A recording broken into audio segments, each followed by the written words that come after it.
High friend, நம்ம வீட்டில் மழை பெஞ்சதுனால ஒரு அதிசயம் என்ன அப்படின்னு பார்க்குறீங்களா? எல்லாரும் ஆகாயத்தை அண்ணாந்து தானே பார்ப்பாங்க. ஆனால் நான் தரையிலே பார்க்குறேன் பாருங்கள். எப்படின்னு தெரியுதா? நல்லா பாருங்கள், ஆகாயம் எவ்வளோ அழகாக கீழே தெரியுது அப்படின்ட்டு.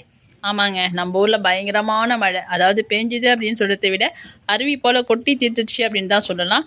அந்த அளவுக்கு மழை பெஞ்சிடுச்சு. அதனால் பார்த்தீங்கன்னா நம்ம கார்கொட்டா, கள்ளக்குடி, கிள்ளக்குடி எல்லாம் தண்ணி பூந்துடுச்சு. நம்மளும் மழை பெய்யுதே அப்படின்னு சொல்லிட்டு உள்ளாரியே இருந்துட்டோம். வெளியில் பார்த்தாக்கா கொட்டா உள்ளாரெலாம் தண்ணி போகிற அளவுக்கு மழை பெஞ்சிருக்கு. அதுக்கப்புறம் தான் தெரிஞ்சுது. முன்னாடியே தெரிஞ்சிருந்தால் நம்ம வரப்பு கிருப்பு கட்டி கள்ளக்குடிக்கு தண்ணி போகாமல் பார்த்துருந்துருக்கலாம். ஒன்றும் பிரச்சனை இல்லை. மேலே உள்ள கள்ளக்குடி நல்லா தான் இருக்கும். கீழே உள்ளது வெயில் அடிக்கும் போது காய வச்சுக்கலாம். நம்ம ஆட்டுக்கொட்டை அவ்வளோர சீட்டி போட்ட 2 கொட்டாயும் தண்ணி ஃபுல் அண்ட் ஃபுல் நிற்கிது, ஏரி போல் நிற்கிது. அதையும் நம்ம வாய்க்கால் போட்டு வடிகட்டிட்டு தான் இருக்கோம். அதையும் மீறி தண்ணி புந்துடுச்சு உள்ளார. இப்போ நம்ம பரணை இருக்க தொட்டு ஓரளவுக்கு சேஃப்டியாக இருக்கும். எல்லா இடங்களும் அங்கே தான் நிற்கிது. நம்ம தாளாட்டு மட்டும் அந்த கொட்டாயில் நிற்கிது, தண்ணியிலே நிற்கிது. அதை ஓட்டிகிட்டு இந்த கொட்டாயில் விடணும்ப்பா.